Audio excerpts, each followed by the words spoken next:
सत्यं वदिष्यामि तन्मामवतु तद्वक्तारमवतु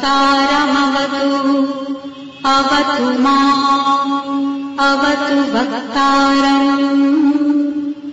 ॐ शान्ति शान्ति शान्तिः। ॐ भद्रं कर्णेभिः शृणुयाम देवाः भद्रं पश्येमाक्षभिर्यजत्राः स्थिरैरङ्गैस्तुष्टुवांसस्तनूभिः व्यशेम देवहितं यदायुः। स्वस्ति न इन्द्रो वृद्धश्रवाः स्वस्ति नः पूषा विश्ववेदाः स्वस्ति नस्तार्क्ष्यो वरिष्ठनेमिः स्वस्ति नो बृहस्पतिर्दधातु। ॐ शान्ति शान्ति शान्तिः। ॐ सहनावतु सहनौ भुनक्तु सह वीर्यं करवावहै तेजस्विनावधीतमस्तु मा विद्विषावहै। ॐ शान्ति शान्ति शान्तिः।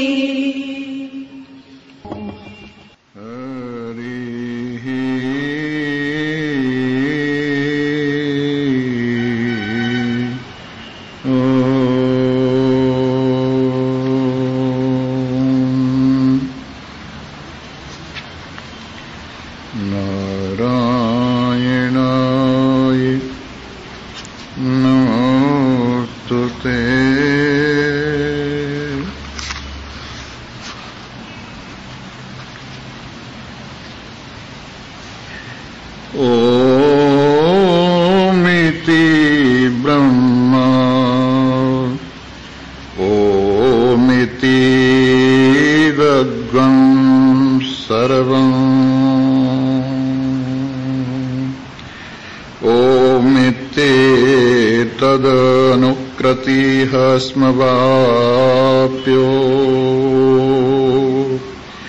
श्रवणानि आश्रवयन्ति ओमिति सामानि गायन्ति ॐ सोमिति शस्त्राणि संसतन्ति ओमित्यर्वयु प्रतिगरं प्रतिगृह्णाति ओमिति ब्रह्मा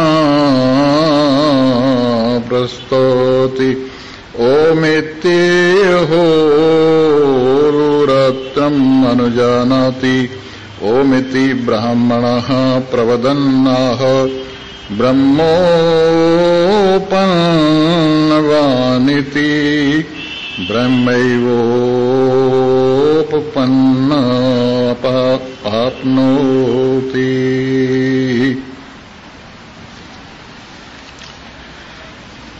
उपस्थित भाग्यवान श्रोता वृंद, आप सभी भली भांति जानते हैं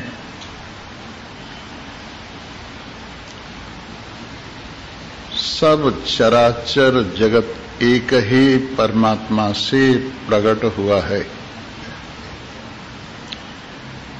और नाम रूपात्मक प्रपंच सतचित आनंद रूप अधिष्ठान में माया मात्र ही प्रतीत हो रहा है। इसमें नाम रूप बदलता रहता है लेकिन सच्चिदानंद तत्व ज्यों की त्यों रहता है। इस प्रकार से एक पुस्तक है। ये पुस्तक का जो अस्तित्व है ये सत है। पुस्तक प्रतीत होती है ये सिद्ध है। पुस्तक उपयोगी है ये आनंद है। तो इस तरह से पुस्तक में ये तीन बातें हुई, सत चित आनंद। लेकिन जो पुस्तक दिखाई देती है वो उसका रूप है, और जो उसका पुकारा जाता है नाम, उसका नाम है। अब मान लीजिए पुस्तक को जला दिया जाए तो उसके अंदर राख है, भस्म है, अस्तित्व ज्यों का त्यों है। उसकी प्रतीति होती है चिद स्वरूपता ज्यों की त्यों है, और किसी न किसी रूप में उसका उपयोग होता है, ये उसकी आनंद स्वरूपता ज्यों की त्यों है। लेकिन बदल क्या गया, पुस्तक का नाम बदल गया, अब उसको भस्म कहते हैं, और पुस्तक का रूप बदल गया। इस प्रकार से जितने पदार्थ हैं, नाम रूप उनका बदलता रहता है, लेकिन अस्तित्व रूप से, चिद रूप से, आनंद रूप से हर पदार्थ का जो अधिष्ठान परमात्मा है वो कभी भी नहीं बदलता है। तो जब हम संसार का जिक्र करते हैं तो नाम रूप की महिमा बताई जाती है, और तरह तरह के नामों के माध्यम से, तरह तरह के रूपों के माध्यम से एक खेल चल रहा है। अगर किसी का कोई नाम न हो, किसी का कोई रूप न हो, तो संसार का खेल चल ही नहीं सकता। हम किसी को पहचानते हैं तो रूप से पहचानते हैं, किसी को जानते हैं तो नाम से जानते हैं। इस प्रकार से ये खेल नाम रूप से चल रहा है।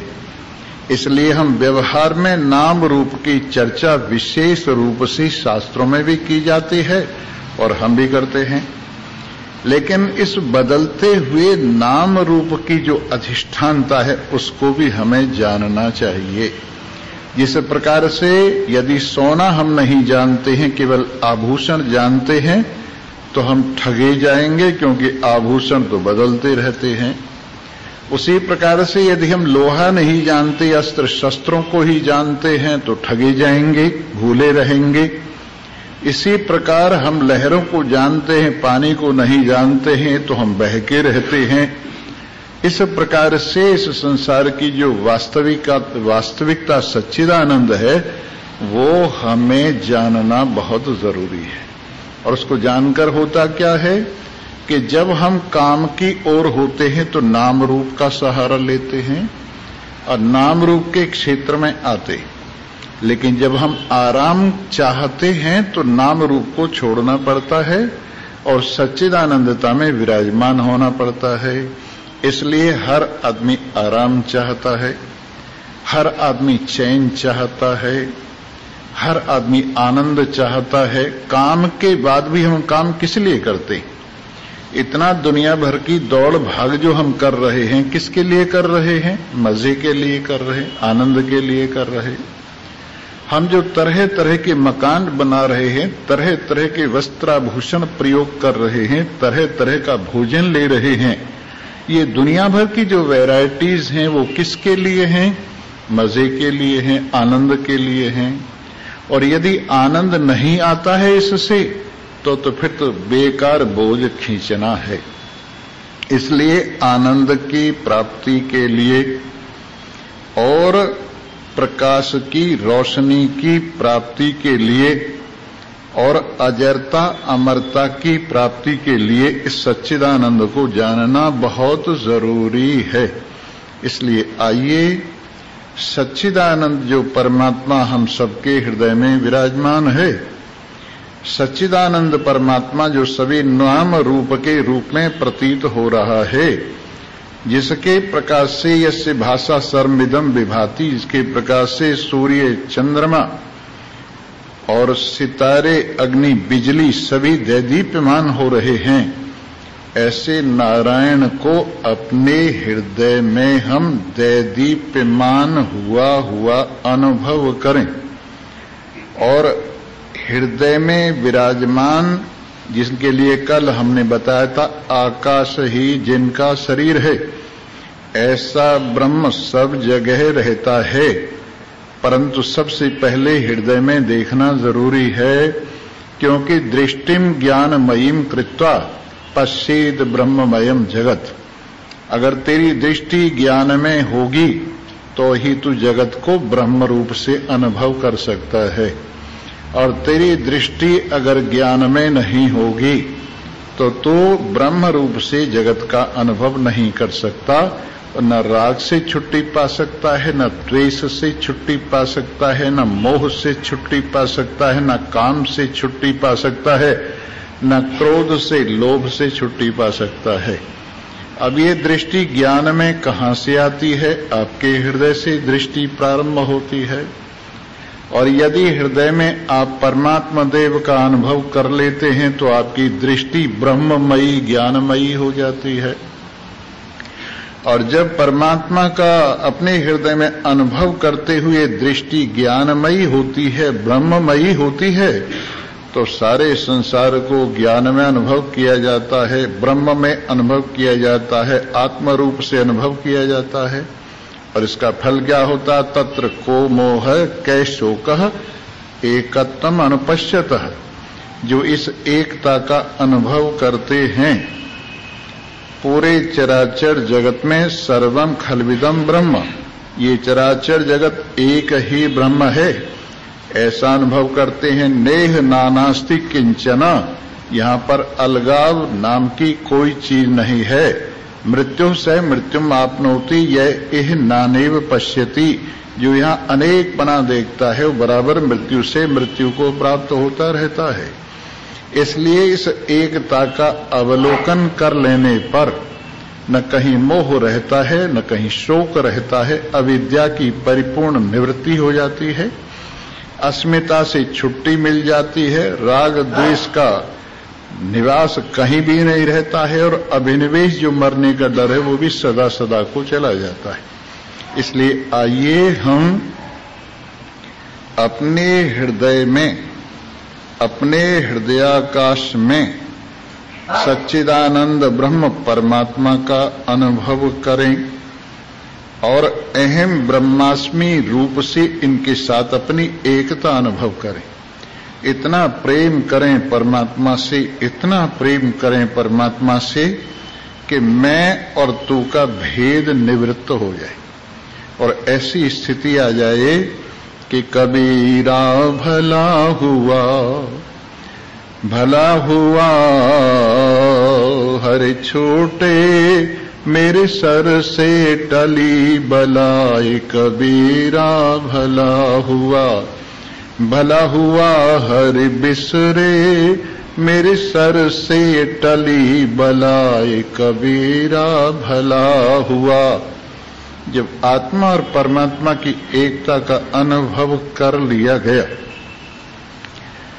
जब अपनी मंजिल पर मंजिल को पहुंचने वाला प्राप्त हो गया, जब अपने आप में ही नारायण का अनुभव कर लिया, सुमिरन करते करते तदरूपता प्राप्त हो गई, श्रवण मनन निधिध्यासन करते करते तदरूपता प्राप्त हो गई, तो ऐसी तदरूपता में अब करने के लिए कुछ भी काम बाकी नहीं रह गया। काम पूरा हो गया।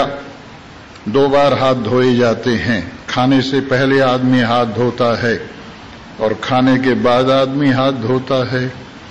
जब खाने से पहले हाथ धोता है तो पानी इधर उधर छिड़कता है और पता लगता है कि इसको भोजन चाहिए, अभी भोजन परोसा जाने वाला है, तो उसने हाथ धो के चारों तरफ छिड़का पानी, पत्तल पर छिड़का, पवित्र की पत्तल।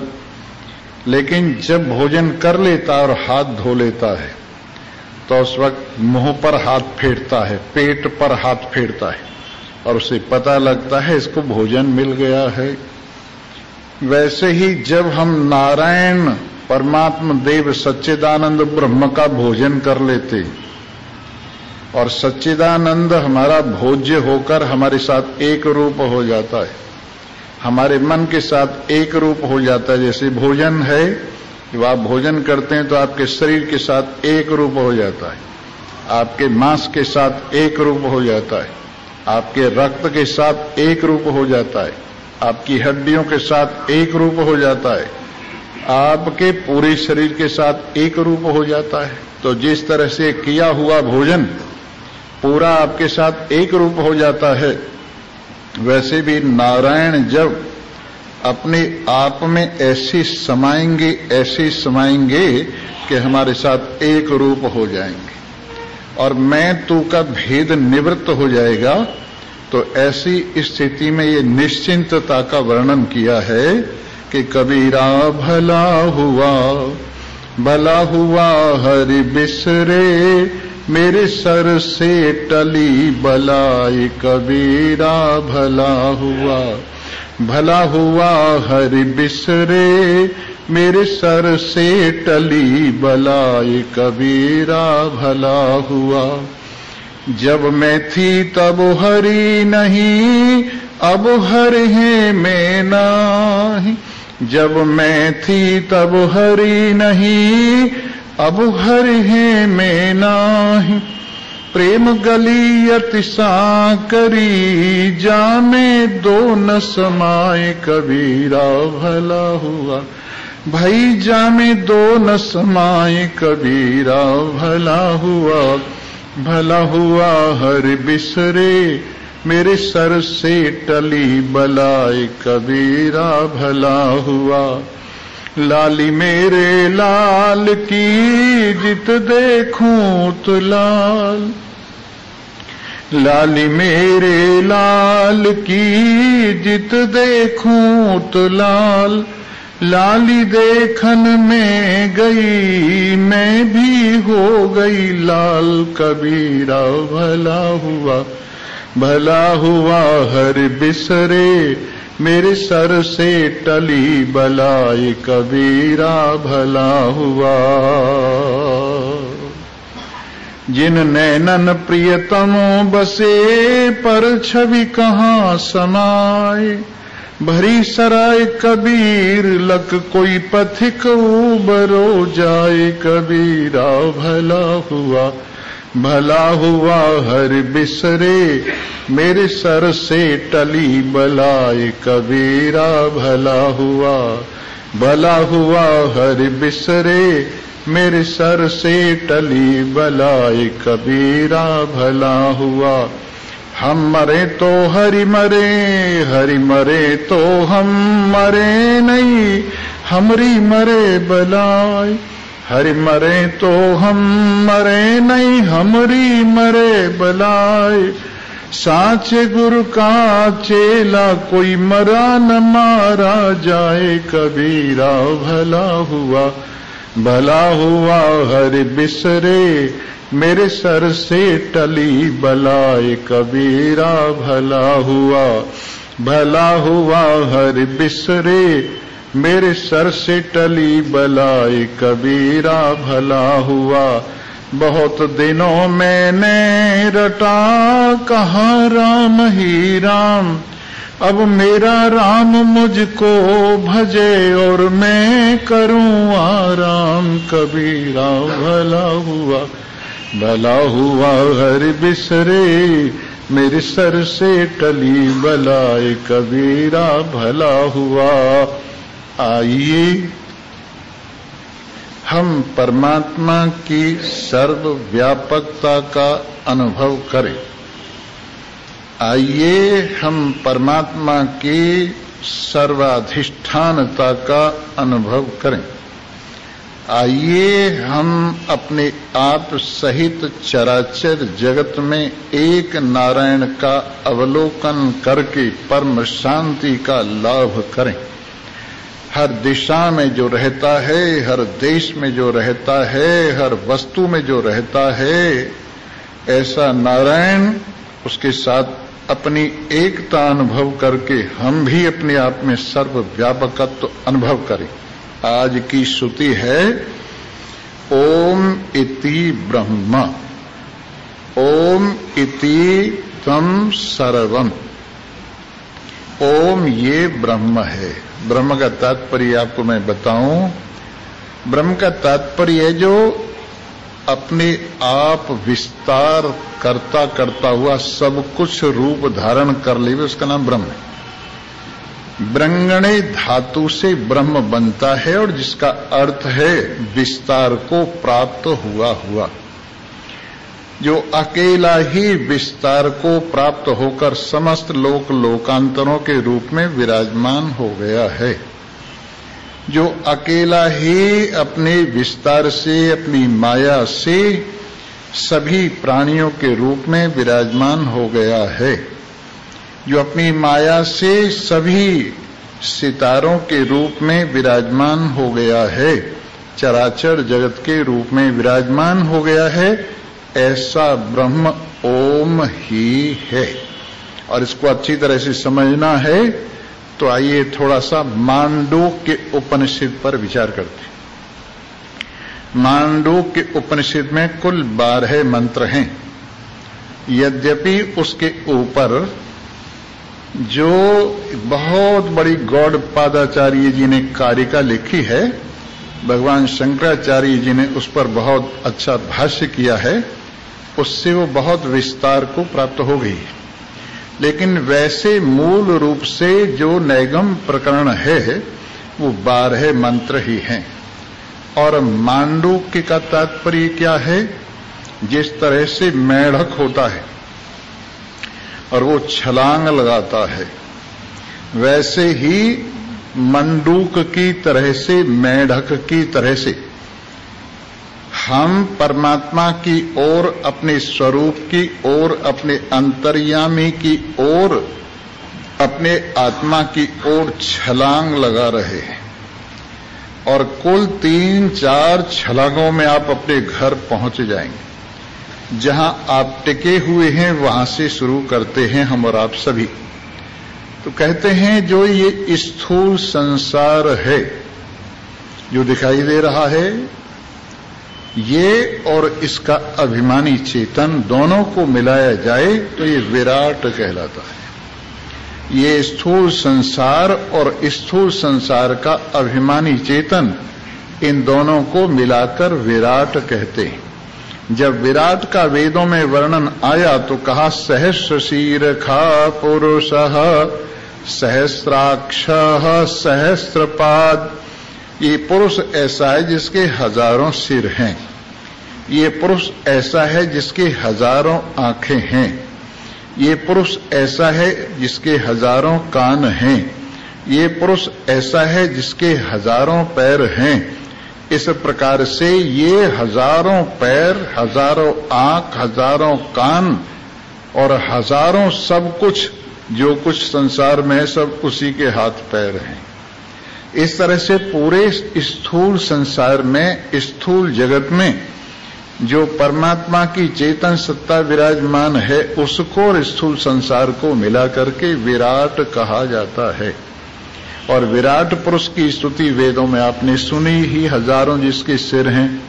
बल्कि गीता में भी भगवान ने अर्जुन को अपना विराट रूप दिखाया है और उस विराट रूप में सब कुछ अर्जुन ने देखा है। कोई भी चीज ऐसी नहीं है जो उन्होंने न देखी हो। इस तरह से विराट रूप है।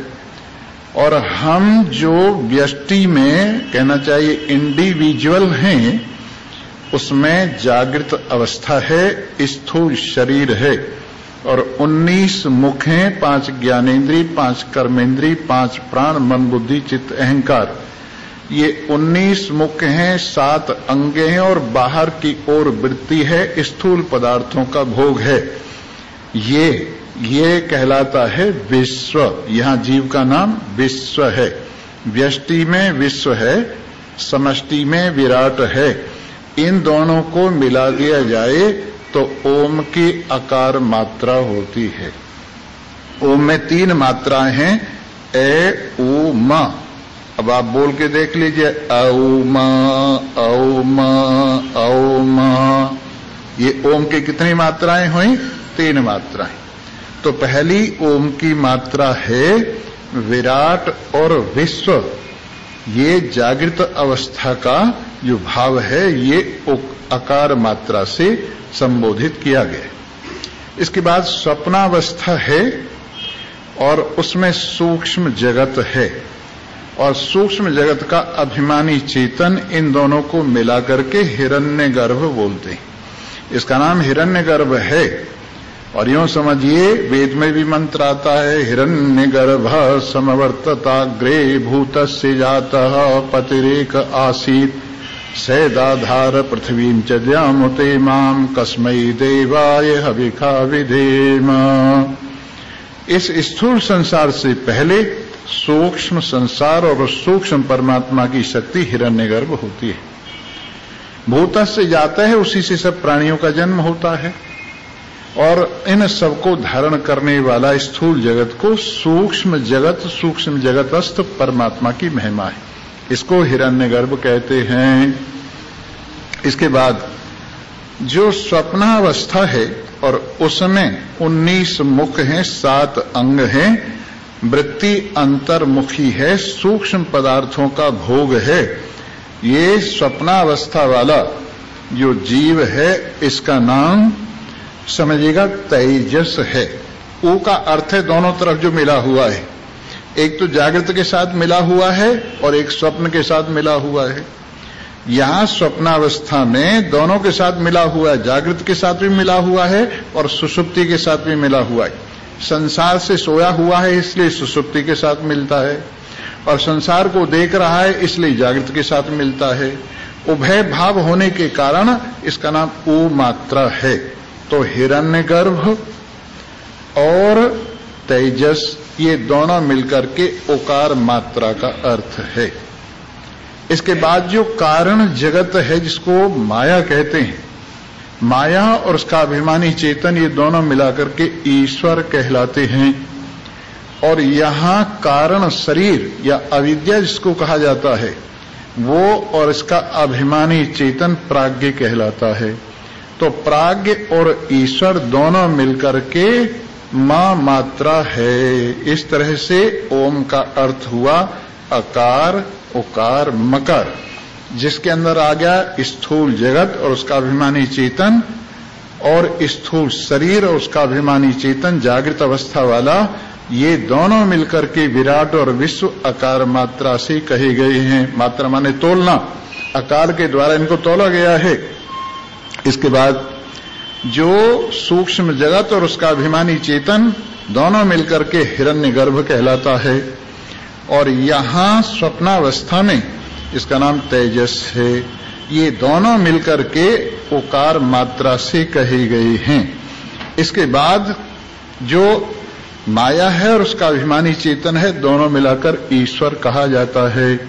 और यहां अविद्या और उसका अभिमानी चेतन प्राज्ञ कहलाता है। इन दोनों को मिलाकर यानी मकार मात्रा है। ये ओम का वाचार्थ है, ये ओम का वाचार्थ है और लक्ष्यार्थ है जिसकी कोई मात्रा नहीं है। इन तीनों मात्राओं से जो अलग है, जिसमें द्वैत का नामो निशान नहीं है, उसका नाम ओम का लक्ष्यार्थ है। इस प्रकार से वाचार्थ तो आपके सामने है और लक्ष्यार्थ आप में स्वयं आपका आत्मा है। तो कितनी छलांग हो गई, स्थूल से सूक्ष्म में आइए, सूक्ष्म से कारण में आइए और कारण से निर्गुण में अपने स्वरूप में आइए। ये मेढक की तरह से 3 छलांगे मारकर आप अपने आप में आपे में आ जाते हैं। और जो आपे में आ जाता है उसका नशा उतर जाता है। किस चीज का नशा है? स्थूल संसार और स्थूल शरीर का नशा है, सूक्ष्म संसार और सूक्ष्म शरीर का नशा है, कारण संसार और कारण शरीर का नशा है, माया का नशा है, अविद्या का नशा है, सतोगुण रजोगुण तमोगुण का नशा है। ये सब नशे जब उतर जाते हैं तो आप अपने आपे में आ जाते हैं। और जब अपने आपे में आ जाते हैं तो चिदानंद रूपः शिवोहम शिवोहम अहम निर्विकल्पो निराकार रूपो विभुर्व्याप्य सर्वत्र सर्वेन्द्रियाणि सदा मे समत्वं न मुक्तिर्न बन्धः चिदानंद रूपः शिवोहम शिवोहम। मैं निर्विकल्प हूं। विकल्प बांटने वाला है। विकल्प की वजह से अनेकता खड़ी हो गई है। विकल्प क्या है? मन की वृत्तियां ही सब विकल्प कहलाती हैं। मोह विकल्प है, काम विकल्प है, क्रोध विकल्प है, लोभ विकल्प है, राग द्वेष विकल्प हैं। और इन विकल्पों को हम जोड़कर कहीं मोही हैं, कहीं कामी हैं, कहीं क्रोधी हैं, कहीं लोभी हैं, कहीं रागवान हैं, कहीं द्वेषवान हैं। इस तरह से ये सब क्या है? विकल्पों के साथ हमने अपने आप को जोड़ा हुआ है। अगर आप मोही हैं तो कामी कैसे हो जाते हैं? जो जिसका धर्म है वो सदा उसके साथ रहना चाहिए। अगर आपका मोह धर्म है तो आप कामी कैसे हो जाते हैं? अगर काम आपका धर्म है तो क्रोधी कैसे हो जाते हैं? अगर क्रोध आपका धर्म है तो लोभी कैसे हो जाते हैं? लोभ आपका धर्म है तो रागवान द्वेषवान कैसे हो जाते हैं? इसका तात्पर्य ये है कि मन की वृत्तियां हैं, आती हैं और जाती हैं, और तुम इनको अपने साथ जोड़ करके अपने में अनेक रूपता ले आते हो। लेकिन जब नशा उतर जाता है और मन की ये विकल्पात्मक भावना शांत हो जाती है तो आप में कोई विकल्प नहीं, आप ही आप हैं। न आपके साथ मोह का संबंध, न काम का संबंध, न क्रोध का संबंध, न लोभ का संबंध, न राग का संबंध, न द्वेष का संबंध। इनका कोई संबंध आपके साथ नहीं है। परंतु नशा उतरने पर पता चलेगा। इस बात का पता नशा उतरने पर चलेगा, नहीं तो नशे में पता नहीं क्या क्या अपने आप को सोचता है आदमी। पर जब नशा उतर जाता है तो अहम निर्विकल्पो निराकार रूपो, मेरा कोई विकल्प नहीं, मन की किसी वृत्ति से मेरा कोई संबंध नहीं, और आकार भी ये 5 भूतों का है, मुझ आत्मा का कोई आकार नहीं। तो मैं निर्विकल्प हूं, निराकार हूं। और विभुर्व्याप्य सर्वत्र सर्वेन्द्रियाणि, एक साथ ही प्रकाशित करता हूं। इस तरह से अहम निर्विकल्पो निराकार रूपो विभुर्व्याप्य सर्वत्र सर्वेन्द्रियाणि सदा में समत्वं न मुक्तिर्न बंध। मुक्ति और बंधन भी मन की कल्पना मात्र है। लेकिन जब मैंने बंधन की कल्पना को देखा कि मन मानी हुई है, तो ये भी अनुभव किया कि मुक्ति का संबंध भी मुझसे नहीं।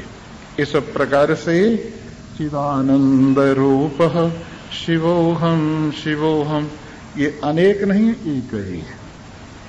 एक ही है। पानी की हजारों बूंदें पानी ही है, पानी की लाखों बूंदें पानी ही हैं। क्वालिटी की तरफ से देखिए, क्वांटिटी की तरफ से मत देखिए। क्वांटिटी को छोड़िए, वास्तविकता को देखिए। तो इस प्रकार जब हम इस ओम को सब में देखते हैं, सब इसी का विस्तार है, इसलिए इसको ब्रह्म कहते हैं। जिसका विस्तार पूरा संसार है, जिसकी माया से पूरा प्रपंच जिसमें भास रहा है, वो ब्रह्म ओम ही है। और मोटी सी भाषा में ओम में, अगर मोटी सी भाषा कही जाए तो ओ मैं। क्यों भाई, कौन कौन सो रहे हैं? हाथ उठाओ। कोई नहीं सो रहा है? वाह, अरे जागने के लिए तो यहां आए हैं, नहीं तो सारा संसार मोह निशा सब सोवनहारा, देखहि स्वप्न अनेक प्रकारा, एहनि सि जामिनी जागहि जोगी, परमारथ पर पंच वियोगी। सारा संसार मोह की घन घोर रात्रि में सो रहा है। संसार का स्वप्न देख रहा है, शरीर का स्वप्न देख रहा है, शरीर की बिरादरी का स्वप्न देख रहा है, शरीर के संबंधियों का स्वप्न देख रहा है, शरीर की स्वस्थता का स्वप्न देख रहा है, शरीर की गरीबी अमीरी का स्वप्न देख रहा है, शरीर की उन्नति अवनति का स्वप्न देख रहा है, तो मोह की निशा का स्वप्न है ये संसार और शरीर सब। देखहि स्वप्न अनेक प्रकार, एहि निशि जामिनी जागहि जोगी। इस घन घोर मोह की रात्रि से आप जैसे योगी जागते हैं। आप कैसे योगी हैं देखो, अगर किसी को कथा में न आने का बहाना चाहिए था तो कहता 4 बूंद पड़ गई ना कि बरसात हो गई है, बरसात हो गई है इसलिए हमारी कथा छूट गई। और काम नहीं छूटते, सबसे पहले कथा पे ही बिजली पड़ती है। ये संसार के लोगों का हाल है। जरा सी कोई बात हो तो कथा छोड़ देंगे, जरा सी कोई बात हो तो सत्संग छोड़ देंगे। तो इसका मतलब है सत्संग का मूल्य हमने समझा ही नहीं। लेकिन तुम लोग कितनी तुमने हिम्मत की है, बरसात में भीगते भीगते भी आए हो। अरे वाह, ऐसी लगन होनी चाहिए कि हमें हमारा प्रियतम बुला रहा है, हमें हमारा देश पुकार रहा है, हमें हमारे प्रियतम की बंसी सुनाई दे रही है और हम रुक जाएं। असंभव है। जब कृष्ण भगवान ने रास के समय अपनी मधुर मधुर बंसी से आवाहन किया और क्लीन स्वर भर की बंसी बजाई, तो जितनी गोपियां थी उस आवाहन भरे हुए हृदय में प्रेम जगाने वाले क्लीन स्वर को सुनते ही ऐसी हालत हो गई, जो दूध निकाल रही थी गाय का, उसके हाथ से दुहनी लुढ़क गई और वो भगवान श्री कृष्ण की ओर आमुख होकर रास का आनंद लेने के लिए दौड़ पड़ी। एक अपने बच्चे को दूध पिला रही थी, गोद में से बच्चा लुढ़क गया, वो अपने आप को वहां जाने से न रोक सकी। एक आंख में अंजन लगा रही थी, एक ही आंख में अंजन लगा कि प्यारे की बंसी का आवाहन सुना और वो दौड़ पड़ी। इसी प्रकार से एक दूध रखा हुआ था उबलने के लिए, उसमें चावल डाल के खीर बनानी थी, परंतु चावल की जगह ही रह गई और दूध उबलता हुआ रह गया और वो भगवान श्री कृष्ण की मधुर मधुर रास का आनंद लेने के लिए दौड़ पड़ी। और एक बिचारी तो ऐसी थी कि उसके पति ने जबरदस्ती उसको कमरे में बंद कर दिया और कहा, तू नहीं जा सकती, मैं तेरा पति हूं, मेरी आज्ञा मानना तेरा परम धर्म है। तो अंदर से वो कहती है कि रति बाढ़ी मदन गोपाल सो, रति बाढ़ी मदन गोपाल सो, रति बाढ़ी मदन गोपाल सो। हा हा हरे तक जान देव प्रभु, हा हा हरे लो जान देव प्रभु, तेरे पग पर सत हो भाल सो, रति बाढ़ी मदन गोपाल सो, रति बाढ़ी मदन गोपाल सो। मूढ़पति पीछे पछितई हो, ये अंतिम भेंट है बाल सो, रति बाढ़ी मदन गोपाल सो। सूरदास तन त्याग के गोपी, एक रूप भई नद लाल सो, रति बाढ़ी न मदन गोपाल सो। देखा कैसी लगन है कि शरीर छोड़ करके, शरीर को लिए हुए उसका पति बैठा रह गया और उसकी लगन भगवान के चरणों में जा पहुंची। वैसे ही जिनको सच्ची लगन होती है जब उनके प्रियतम का आवाहन आता है, जब अपने प्यारे की सभा से निमंत्रण आता है, तो व्यक्ति अपने आप को रोक नहीं सकता है। एक गोपी को एक दिन घर में बंद करके उसकी सास कहने लगी कि जब कृष्ण भगवान गाय चुआ के आते हैं ना, तो रोज दरवाजे पर खड़ी हो जाती, शर्म नहीं आती तेरे को? या फिर सुबह को लेके जाते हैं तो दरवाजे पे खड़ी हो जाती है, तुझे लज्जा आनी चाहिए। तो वो गोपी कहती है, मायरी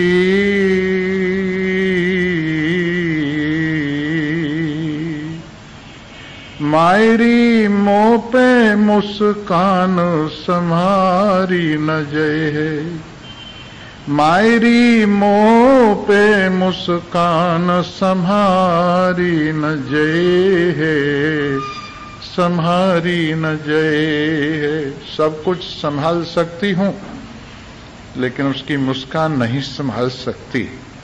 वैसे ही अपने प्यारे की यहां मुस्कान आनंद ही आनंद है। जहां भगवान की चर्चा है वहां भगवान की मुस्कान है, जहां भगवान की चर्चा है वहां भगवान की उपस्थिति है, जहां भगवान की चर्चा है वहां परमानंद की प्राप्ति है, जहां भगवान की चर्चा है वहीं रास है। वेद में कहा है ये रस स्वरूप है, और जैसे रस को लेकर कोई रसवान हो जाता है, वैसे ही इस रस को लेकर के व्यक्ति रसवान हो जाता है, उसका नीरस जीवन समाप्त हो जाता है। पर ये रस कहां से मिलता है?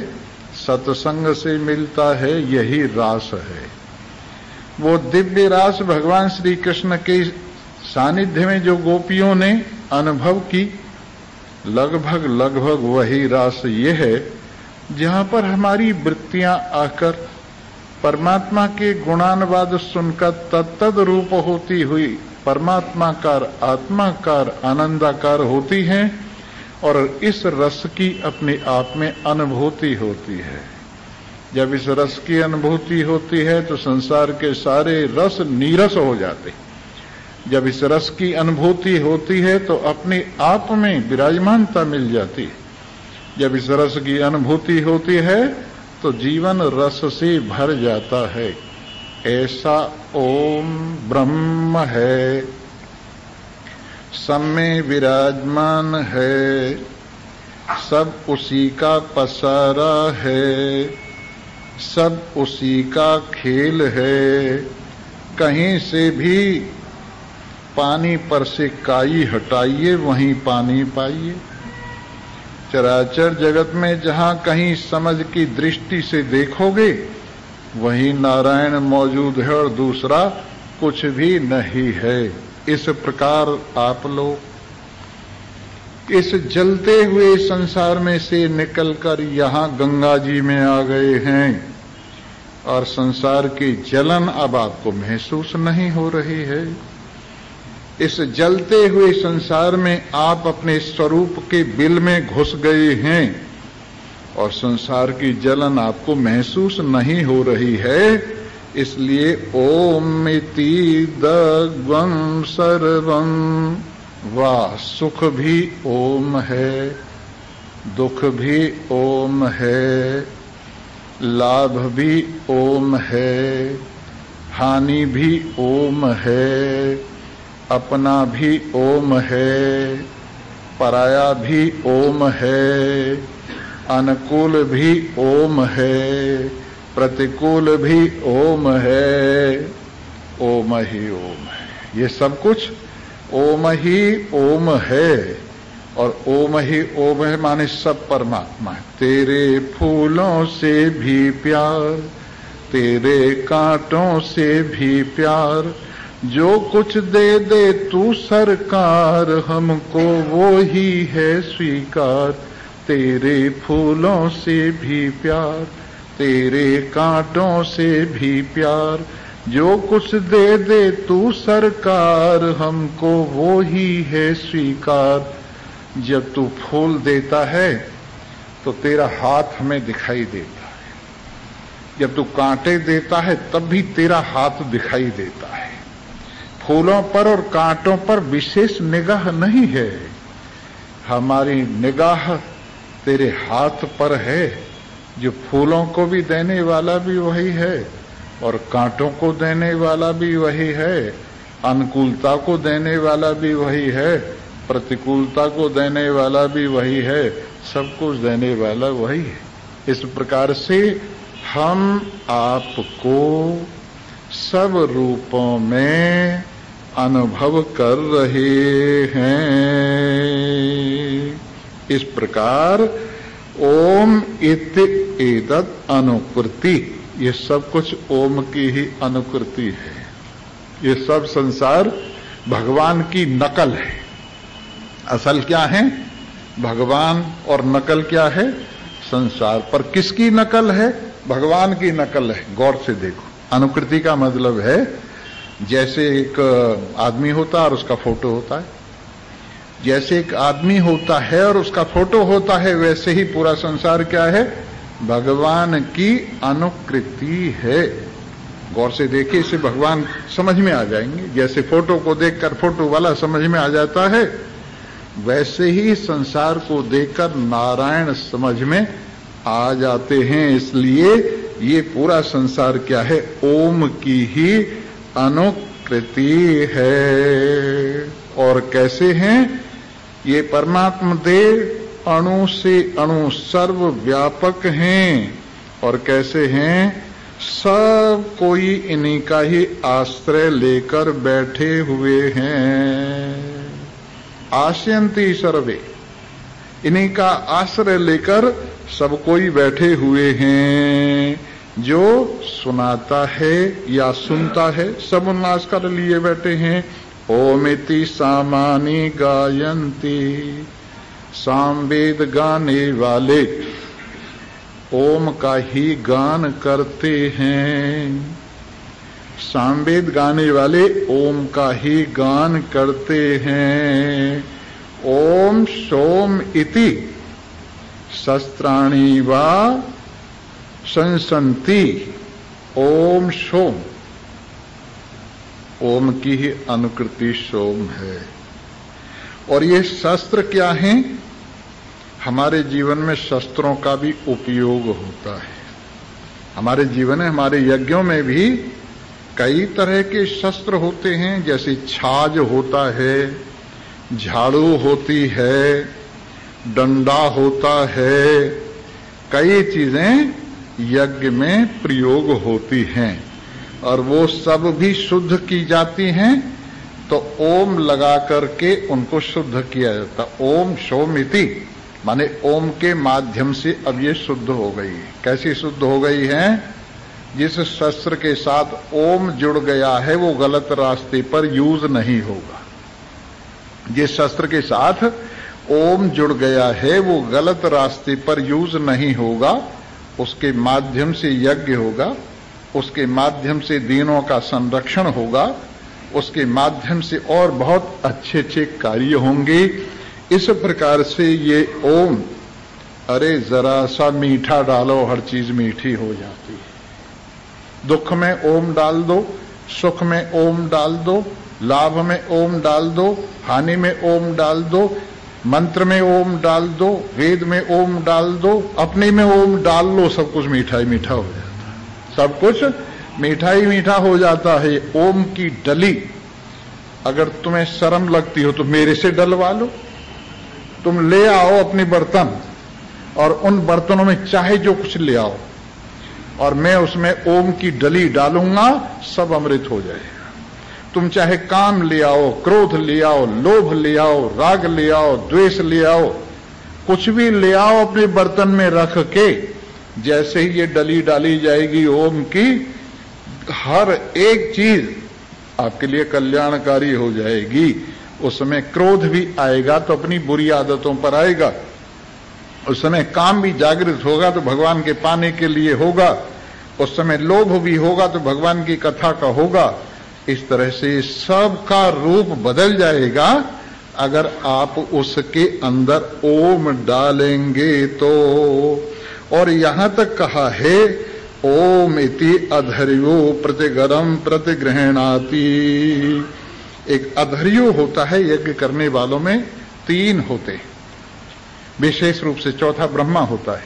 एक ऋग्वेद का पाठ करता है, उसको ऋत्विज बोलते, और इसी तरह से जो यजुर्वेद का पाठ करता है उसको अधर्यो बोलते हैं। जो सामवेद का पाठ करता है उसको स्तोता बोलते हैं, और जो इन सब की देखरेख करता है उसका नाम ब्रह्मा होता है।